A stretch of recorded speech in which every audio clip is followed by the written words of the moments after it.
Ikaze Big Power, ngiye kubagezaho ibya Papa Sava cyangwa se Niyitegeka Gratien cyangwa se Gratien ibye.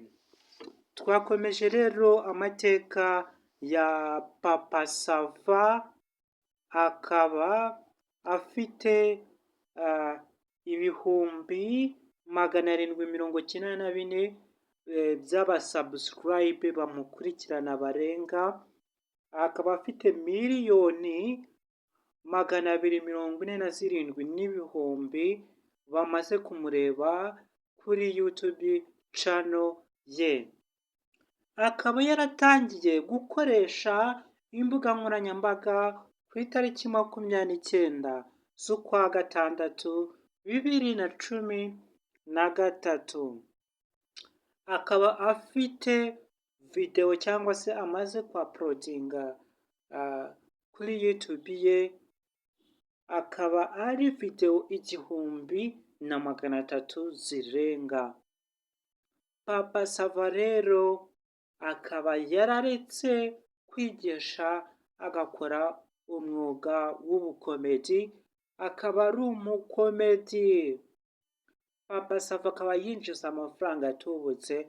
Ukeneye wese kumenya amafaranga yinjiza ku kwezi anyandikire muri comment.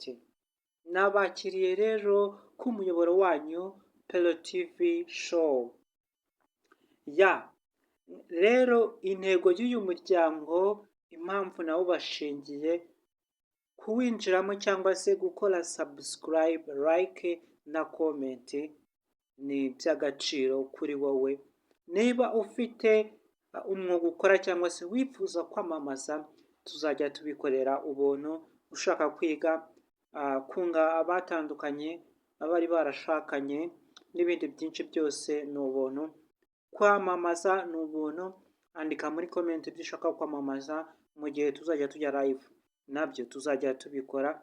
Ibyo wanditse muri comment muri video ikurikiyeho dukoze, wifuza kwamamaza turakwamamariza mu yindi video dukoze ku buntu. Ni ubuntu gusa.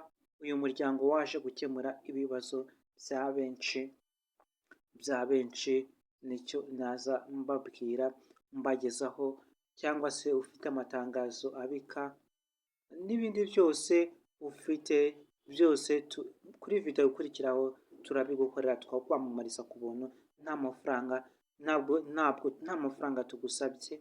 Ni ubuntu. Ngwino wiyandikishe muri uwo muryango. Reba hasi ukore subscribe, ukore like, commenting ibyifuzo n'ibitekerezo byawe.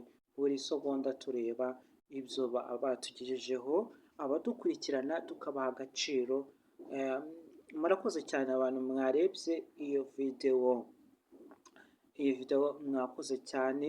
Nyagasani abaha umugisha, akomeze abasindagize, maze mukomeze mwumve icyanga cy'ubuzima. Abantu mukomeje gukora subscribe, Yesu we ikaze muri uyu muryango. Muzabona byinshi, muzunguka byinshi, kandi nta kiguzi. N'ubuntu gusa. Paka nzakomeza mbaha iby'ubuntu byinshi cyane.